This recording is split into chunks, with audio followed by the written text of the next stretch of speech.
ولعنة الله على أعدائهم أجمعين إلى يوم الدين. بسم الله الرحمن الرحيم. ربي شرح لي صدري ويسر لي أمري واحلل عقدة من لساني يفقه قولي. أما بعد، السلام عليكم جميعا ورحمة الله وبركاته. Many apologies for being a bit delayed. Just to share a few thoughts with you, something that was on my mind and I had a chance to look into it a little bit. So these are just thoughts that I'd like to share with you. What we want to talk briefly about today is the notion of qalb. Yes, and for the Arabic speakers, they of course know, but that's the qalb with the Q, not with the K. Yes? Otherwise it has a different meaning altogether. We find this frequently in the Quran, in the traditions, and something that we might not pay too much attention to. What does it refer to? Of course we are talking about the heart. What is it referring to when we hear this in the Quran and in traditions? The lexicographers, those who deal with words and languages, say that there is another word which is fu'ad. Fu'ad signifies the container, while the word qalb pertains more to the essence or the kernel. Kernel is maybe that which is inside the seed. What it means is something that is innermost, inside, deeply embedded. However, sometimes these are used synonymously. Of course, we know of this verse that we many times recite in the Qunut, which is in Surah Al-Imran, verse 8.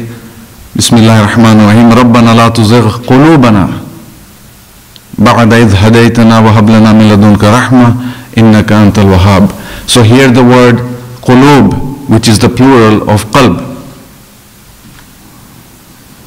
Do not cause our hearts to deviate or to go astray after you have rightly guided us, and grant us from you mercy. Indeed, you are the bestower. There is also hadith in which the Prophet paraphrases this verse and begins with the prayer, O God, changer of hearts, keep my heart upon thy religion. Ya muqallib al-qulub, thabbit qulubana ala dinik, wa thabbit qalbi ala dinik. Again, the word qalb or qulub. We find this in the ziyarat, qalbi li qalbikum silm, wa amri li amrikum muttabih. Again, the word qalb. My heart is at peace with you and my affairs are in accordance with your command. Again, the word qalb. What is this? Do we mean this physical thing that we have inside our body that is pumping blood all around our body, which is giving us sustenance, carrying the blood and the oxygen everywhere? Is this what it means really? And how, in that case, can such a thing be deviated? How can such a thing be at peace with somebody if it's just signifying this thing? And we will see that it may mean something else. And it is profoundly given in the verses 88, 89 in Surah number 26. يَوْمَ لَا يَنْفَعُ مَالٌ وَلَا بَنُونَ إِلَّا مَنْ أَتَى اللَّهُ بِقَلْبٍ سَلِيمٍ. The day when neither wealth nor sons shall be of any use or avail, except but only he who brings to Allah a sound heart, or a heart that is free, a heart that is sound or healthy. And there is also reference to Nabi Ibrahim alayhi salam, إِذْ جَاءَ رَبُّهُ بِقَلْبٍ سَلِيمٍ, when he approached his Lord with a sound heart. What is this thing, this heart, which has the prosperity or the prospect of being sound? And just for a moment, it's a great fact that a person goes to great lengths excuse me, to assure his physical well-being and health. We spend a lot of effort, wealth, money, and time, even to take different treatments or bitter medicine to cure ourselves from physical health. But perhaps we don't pay as much attention to the wellness and the soundness and the health of the heart. This is something which can form into the category of being a spiritual disease. The matter of spiritual disease is as important as physical disease or health, if not more. But we don't really pay much attention to this matter. And many a times we ignore the godly and the prophetic admonitions and advice regarding these internal ailments. Many times I become heedless. I consider the hereafter to be something distant, with little faith in it. And even if I do have faith in it, it is somewhere in the subconscious. It is not consciously or not at the top of my priority.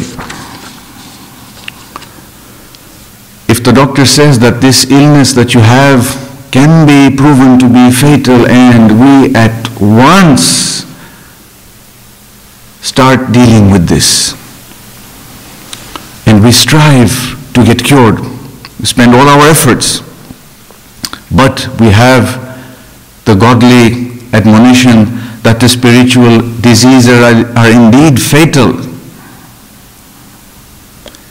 If a person was reasonable, he would have taken all care to look into this matter of the heart. In the Quran, the qalb is the organ associated not only with sentiment, but also with consciousness, knowledge, and faith. And these are all references to the surahs and verses. So this is in Surah 48, verse 4. And also the heart is the locus of divine revelation to the Prophet. Yes? The Quran was revealed to the heart of the Prophet.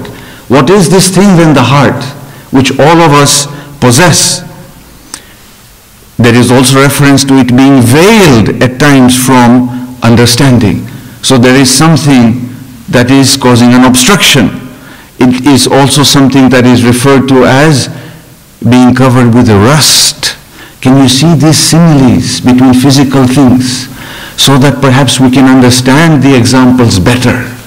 Something is rusty, it is not nice, it is not proper, and in order for it to get that shine again, it needs to be polished. Or it is also reference to being hardened as opposed to being soft. It can also be referenced to as failing to understand, be confounded along with sight, or also go blind. There is a mention, الَّذِينَ آمَنُوا وَتَطْمَئِنَّ قُلُوبُهُمْ بِذِكْرِ اللَّهِ أَلَا بِذِكْرِ اللَّهِ تَطْمَئِنُّ الْقُلُوبِ. Those who believe and whose hearts are at peace in the remembrance of God. Are not the hearts at peace in the remembrance of God? Again the verse continuing with asking ourselves. This is one of the main verses that is signifying the whole practice of dhikr. And dhikr is not as simply understood by sitting in a place and mentioning the name of Allah and like. Yes, that is also part of it. But the dhikr is much, much more greater and wider than that. It also refers to the spiritual state of the heart at peace, which the Quran presents as the state of the perfected soul. Are not the hearts at peace in the remembrance of God? We find in the verse, it is understood that it's referring to restfulness and spiritual intimacy that the hearts find in remembering and invoking Allah. We find this as an escape almost, as an oasis from the hustle and the bustle of the hectic and dispersive power of the world. You find such a beautiful occasion. Once, one of the Prophet's companions came to him and said, "O Messenger of God, the laws and conditions of Islam are much for me." Perhaps it was a person who was a simple person, and even for us, the laws and the conditions of Islam are much for me. Tell me something that I can always keep. Tell me something that I can always keep. And what a beautiful reply the Prophet gives him. He says, "Let thy tongue be always moist with the remembrance of Allah." Let your tongue always be moist with the remembrance of Allah. This is the most primary level. If we speak of something, hopefully we will think of something. If we think of something, hopefully we will do something. If we do something, it will become a part of us, and what becomes part of us shapes us. And what shapes us ultimately also shapes our destiny. Also, the Prophet once asked his companions, "Shall I tell you about the best of all deeds? The best act of piety in the eyes of your Lord, which will elevate your status in the hereafter, and which carries more virtue than spending gold and silver in the service of God or taking part in jihad, or being slain or slaying in the way of God?" These are mighty things there. Being slain, spending gold and silver, position in the hereafter.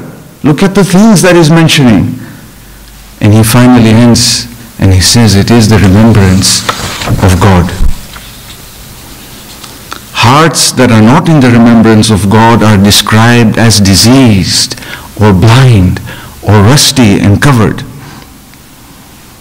There is a reference to this, Surah 83, verse 14. "But that which they used to earn has covered their hearts with rust." It has covered their hearts with rust. And earning is not only the physical earning, but our actions, the way we are, the way we are doing things, are things that we are earning as well. And he's reported to have said, "For everything there is a polish, and the polish of the heart is the remembrance of God." And one of the most common analogies that we find for the heart is therefore a mirror. When a mirror has stains on it, it does not adequately reflect the object that is standing before it. We all know this. We clean the mirrors at home, in our car, and wherever we are, because so that it can show a truer and better reflection of what is in front of it. The heart likewise is capable of being sullied by evil actions and thoughts, and by forgetfulness of God in particular, so that it cannot reflect the truth in its purity and totality. One of the things I remember having read, that Imam Khomeini rahmatullah alayhi had said, that one of the greatest dangers for the human being is the day-to-day life. Because when he gets engrossed in it, he forgets everything. It's like being on a train that is on a track and it is going and we are just passengers on it. The day-to-day life takes over, and how little one remembers God. Whenever a human being is in a state of forgetfulness, the heart becomes rusty, we find the spiritual master saying, and is in need of polishing. And constant remembrance and invocation of God burnishes the heart so that it is no longer covered by rust and forgetfulness. And when it becomes more and more polished, the reality that stands before it, namely Allah subhanahu wa ta'ala, is reflected in it without the barriers of the human ego. We find this allusion in that well-known Hadith al-Qudsi. The heavens and the earth cannot contain me, but the heart of my faithful servant can contain me. Allahu Akbar. The heavens and the earth can't contain me, but the heart of my faithful servant can contain me. A polished heart is also known as the eye of the heart, Ayn al-Qalb. When it has opened, it reflects God as He is to Himself.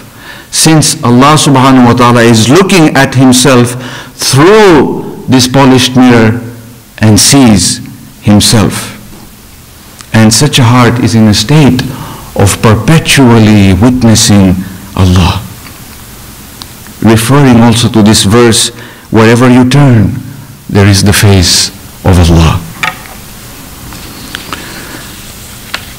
I read something very touching, a small saying which said that the whole purpose for the human being coming to this earth was that to polish his heart to such an extent that when God looks at it, he sees his own reflection in it.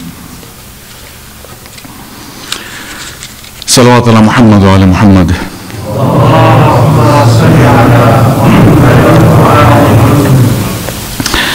And beautifully we also see this, that Allah does not forget. When you remember Him, He also remembers you. And how beautifully this is said in Surah number 2, verse 152. So remember me, and I shall remember you. فَاذْكُرُونِي أَذْكُرْكُمْ. There are people whose hearts are at peace because of their remembrance of God. And there are people whose hearts are at peace because of God's remembrance of them. Allahu Akbar. And certainly the remembrance of God is greater. We find in the admonition of Imam Ali alayhi salam in his wasiyah to his son, Imam Hassan salawatullahi alayhim ajma'in. I advise you to be God-wary, O my son, and to abide by His orders and to keep your heart alive with His remembrance. Look at who is saying this and to whom He is saying this. We have another saying from the Prophet where he says that Allah does not look at your appearances nor at your possessions.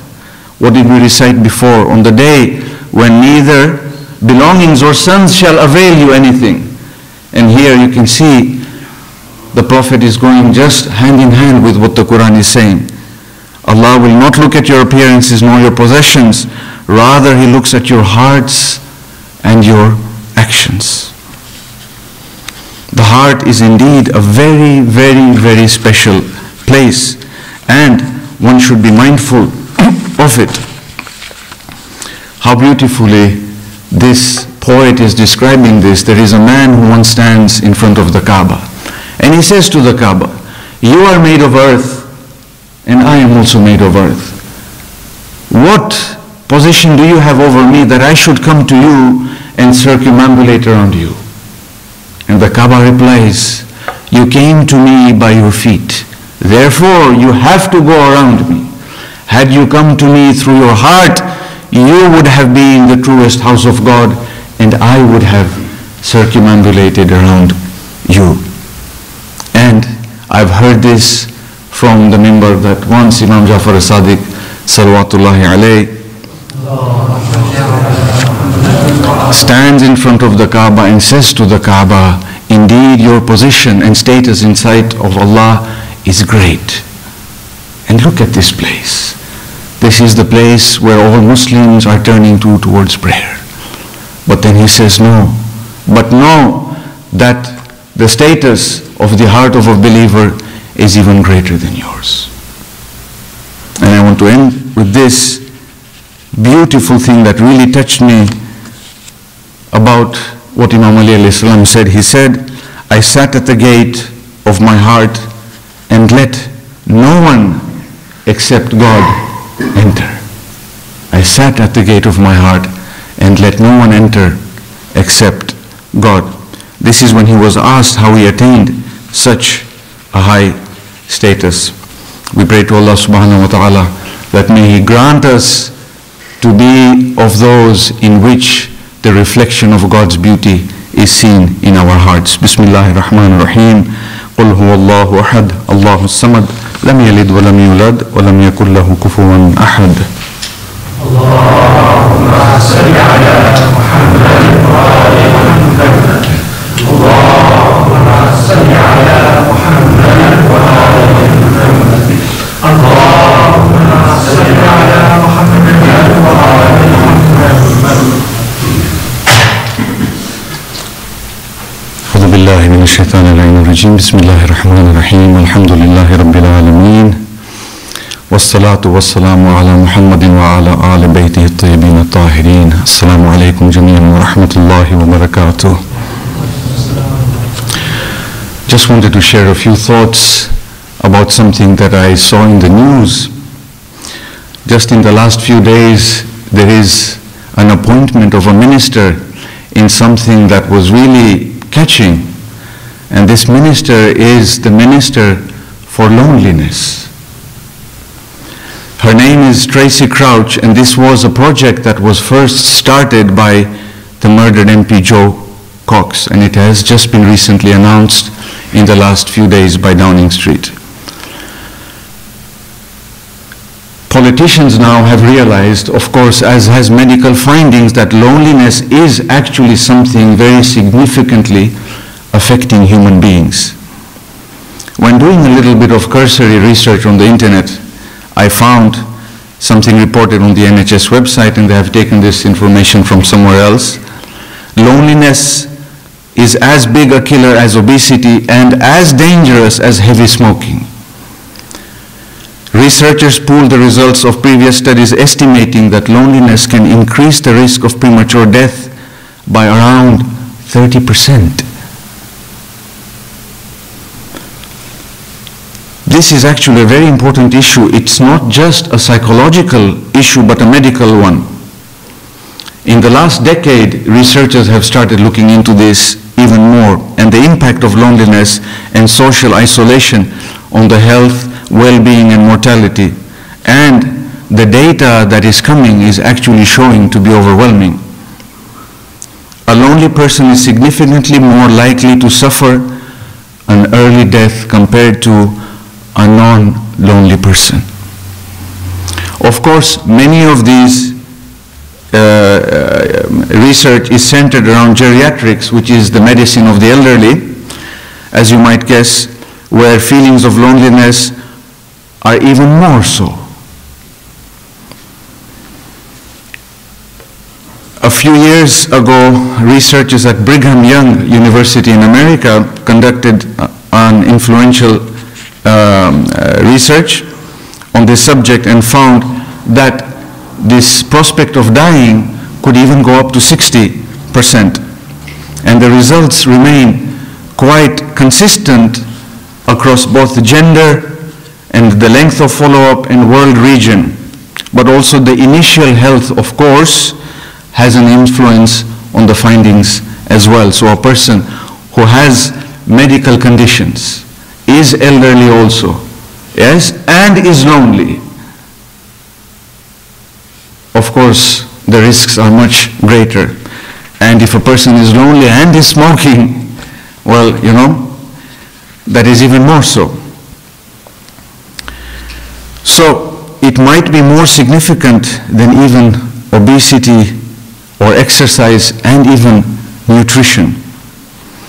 And interestingly, there is also facts that are pointing towards it's not whether a person feels lonely or not. There are different factors to think about. Of course, there is a psychological factor that loneliness and social isolation have extreme comorbidity, and with a whole host of other issues such as depression, anxiety, dementia, substance abuse, and schizophrenia, etc. Both its objective state and feelings of loneliness is also the psychological state most associated with suicide. Of course, it's safe to say that not all lonely people are suicidal, but you will find in most overwhelmingly in most of the studies that most people who have committed suicide or suicidal people have notions of loneliness. Now remember, you might not be feeling, you might not be alone. There is a difference of not being alone but still being lonely. There are people who can be in a room full of people, but yet they can feel lonely. And if we look closely, you might be able to actually see these people. Loneliness and social isolation have also innumerable practical or circumstantial effects that can contribute to early death. If you have an accident or are struck by a sudden health event, it's simple. There may not be anyone around you to help you. If I'm alone at home and living alone by myself and something happens to me, who's going to be there next to me? Is there anybody there to help me, to even help me get up or call the ambulance, or if I need? And if you are with people and you have some disease symptoms, it's much more likely to be noticed by people around you as well. Sadly, how many times have you heard of people who have died being alone, and it's been discovered by the mailbox being full, or now, a'udhu billah, there is a smell coming from the place where these people have sadly passed away. Even such things as self-maintenance or just old healthy habits are something that when people are around you are most likely to engage with. Something that others might take for granted, like good hygiene, taking one's pills, to adopt healthier habits. These are things that people are more likely to adapt if we are around people. Lonely people tend to eat worse, get less exercise, sleep less well, and on and on. Even such a thing as if you are alone and your house would, na'udhu billah, catch on fire. If there are more people inside the house, you are more of a likelihood to survive. Just on a very practical level, human beings have a better chance of surviving in social and familial groups rather than in isolation. While these things are just intuitive, there is also a third factor that researchers are now beginning to understand. Even absent of its effect on your emotional state or psychological well-being, besides its direct practical impact on your life, loneliness appears to have a direct physiological impact on the body. So the relationship between loneliness and how it is actually affecting our body physiologically. In fact, the doctors are increasingly beginning to look at this as they have looked on stress and the effects and relationship that stress has with the body. Something that detrimentally impacts the body. There are so many ways that this happens, from hardening the arteries, to depressing the immune system, to negative effects on the brain, higher rates of cancer, infection, heart disease, and the list goes on and on. Also circulating the stress hormone cortisol and blood pressure. And these things can take the blood pressure very high up into the danger zone, which can also, of course, lead to heart attacks and strokes. Salawat ala Muhammad wa ala Muhammad. According to a study from the University of Chicago, they found that social isolation or rejection are as real as thirst, hunger, or pain. For a social species that we are, to be on the edge of the social perimeter is to be in a very, very dangerous position. The brain goes into self-preservation state that brings with it a lot of unwanted effects. So I just wanted to bring this to highlight this, that for us, of course, ourselves to be very mindful of this. Yes, and alhamdulillah, we have such great things around us. There is this whole spiritual net there. There is the communal net there. There are family relations and values that actually help against these. We might not think of this, but when we go amongst people or go to the mosque or attend the communal prayer, we somehow feel recharged. There is some positive energy there that actually rubs off on us. We talk to people, we share our happiness and our grief, and we walk out feeling a little better. But also what we possibly should bring to mind is also that we should maybe listen more and don't make assumptions. People can feel lonely even though they look like they have a very busy and full life. Yes, for us to look into this. And of course, relating to what we stated before in terms of the self, how beautiful it is. How can that person ever feel lonely if there is the being of Allah with him, and Allah is reflected in his heart, and wherever he is going and walking, talking, sleeping, he feels that there is something and somebody always with him. May Allah subhanahu wa ta'ala fill our hearts with his presence.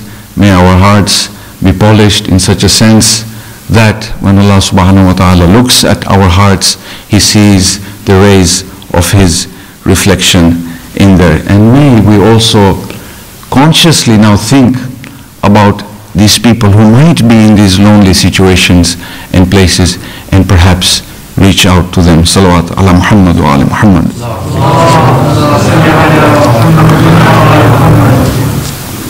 Bismillahir Rahmanir Rahim. Alhamdulillah.